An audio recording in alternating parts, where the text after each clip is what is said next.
Welcome to the sixth mini lecture from the introductory section. And in the last lecture, I finished up the discussion of pluralism and talked a bit about critiques of democracy and moved into our third topic within the introductory section on political values, freedom, order, and equality. In the last mini lecture, I talked about order. Even though Americans tend to rank order last, I told you I believe it's a far more important value than we would think, and we see that in our spending patterns in terms of how much money we spend on our military. We have military bases around the world.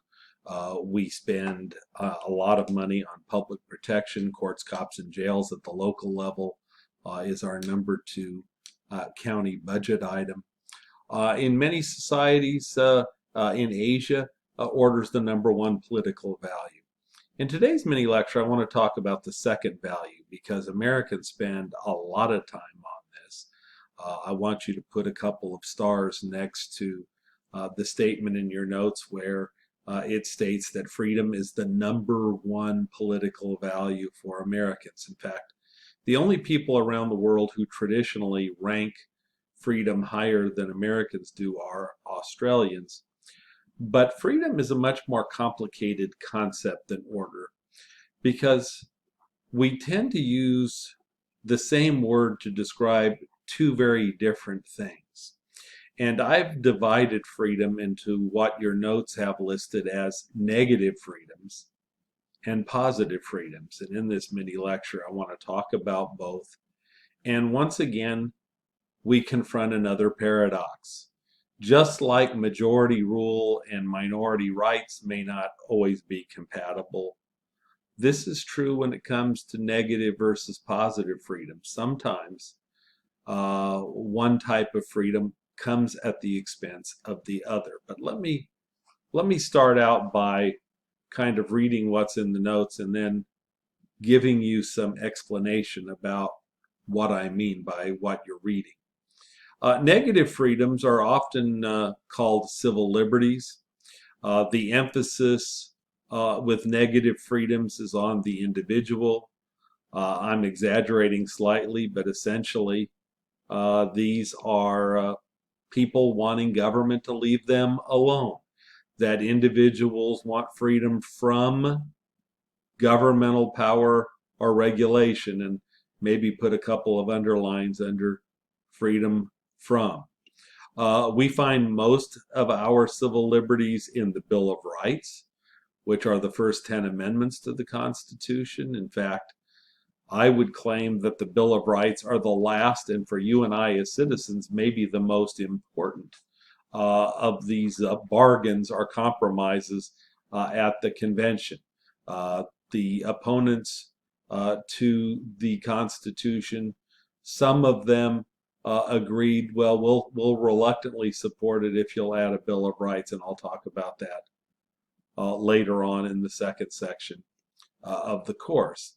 So when we talk about political liberty or negative freedoms, this is a principle in which citizens in a democracy are protected from governmental interference in a whole range of basic freedoms. And the example that I used, speech, press, religion, and assembly, is certainly the First Amendment freedoms. And I will give you my own bias right here. I'm a huge First Amendment disciple. I'm probably not quite an absolutist, but certainly I believe that in a democratic society, there should be a marketplace of ideas. I believe that we need to protect ideas that we disagree with just as much as ideas that we tend to support, and I'll get into that in a lot of detail when we get to civil liberties later. Now, this is the kind of freedom that our founding fathers had in mind. When we were talking about the Constitution, when we're talking about the Bill of Rights, we're talking about protection for the individual from the power of government. The other concept is newer in terms of American democracy. It is a much more complex concept. it is far easier to determine an individual's liberty. You and I, all of us, are unique individual people. But when we get to positive freedoms, it gets tougher for a couple of reasons.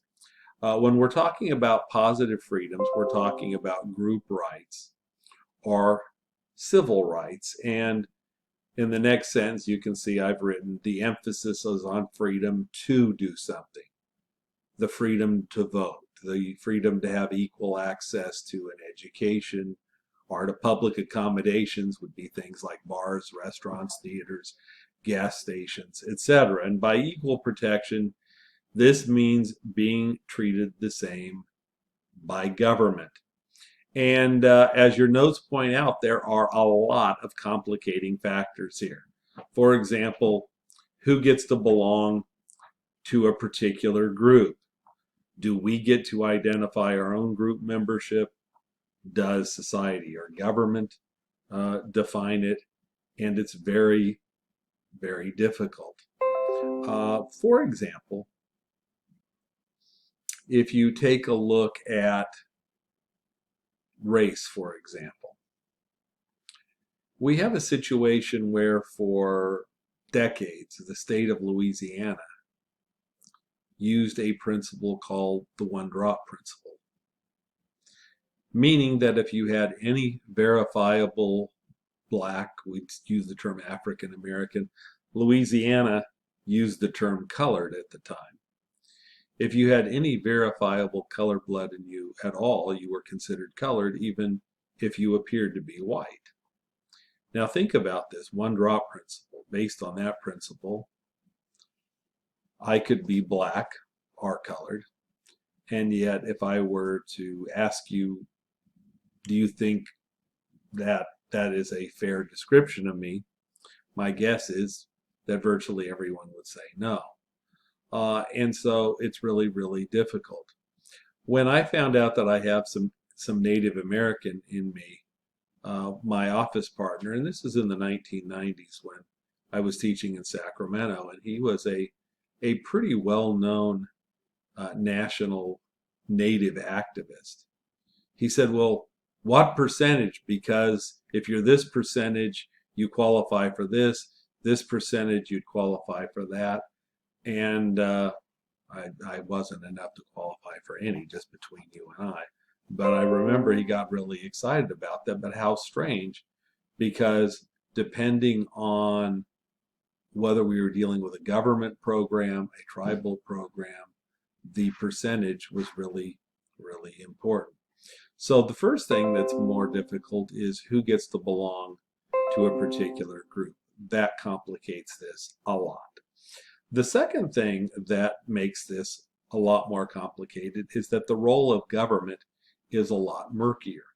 When we talk about negative freedoms, government is seen as an obstacle, an adversary, some would even say an enemy. I think that's too strong personally. But with positive freedoms, the role of government is kind of double-sided. Yes, the government may be your obstacle, but on the other hand, the government may be the people who provide you with that positive freedom, because it may not be government discriminating against you. It might be a racist owner of a business that will not provide you equal access, for example, right? So as a young kid back in Kentucky, I'm old enough to where until I was 6 years old, there were white-only businesses that was legal. And my grandmother, when I was a young child, 2, 3, 4 years old, apparently, based on what I've heard, I had a grilled cheese obsession. But my grandmother, when she'd go shopping, there were times when I ate at an all-white lunch counter, and it was the government in the Civil Rights Act of 1964 that abolished that kind of activity. So in this particular case, positive freedoms may, in some cases, be granted to groups by the government. So groups are more complex than individuals. That makes it murkier. The role of government, it may be an obstacle, but it may be a lever to help you. Now, how do these come into conflict? And if you look at C, the notes say sometimes these come into conflict. For example, what if a business owner wants to discriminate or limit access to his or her business? Right? So, do you protect the property rights of the business owner, which is a civil liberty? Or should government be allowed to compel a business owner to provide equal access, which is a civil right? Now, interestingly, the U.S. Supreme Court has ruled both ways on this controversy. So if you look at my first example, the Supreme Court in the civil rights cases of 1883 ruled in favor of white business owners allowing legal private segregation. And we'll talk about this in a lot more detail when we get to civil rights. But the point was, from 1883 until 1964, private discrimination was legal, and you had these white-only businesses throughout the South. So I told you I, as a young child, participated in this great evil. It wasn't illegal. It was allowed by states.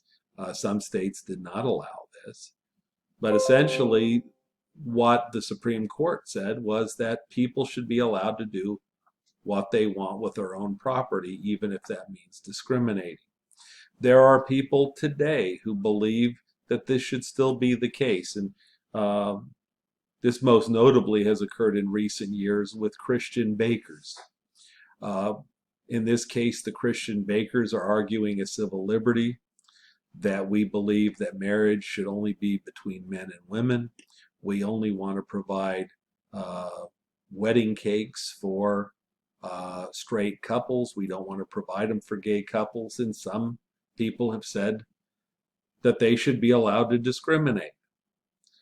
But the other way to look at that is that the reason why these bakers are in business is not to advance a religion, but it's to make money. And what they are is they're involved in commerce. And they get a business license from a city to operate, and therefore they should have to serve everyone, whether gay or straight. And we saw that in the 2016 election between two Republican governors. And the governor that I agreed with was Governor Kasich of Ohio, who said, no, I don't think that these owners should be allowed to discriminate. They're in business commercially, and they have an obligation to serve everyone in society equally. And that has been the predominant rationale of the Supreme Court since 1964. In numerous cases, and I gave the example in your notes if you're reading along, in 1964 in Katzenbach versus McClung, in the Atlanta Hart, which was a motel, versus the U.S. case, the Supreme Court overturned its earlier precedent, upheld the Civil Rights Act of 1964, which said that business owners can no longer discriminate based on both race and gender. We'll talk about gender was added kind of as a last-ditch effort to try to kill the Civil Rights Act, and it didn't work.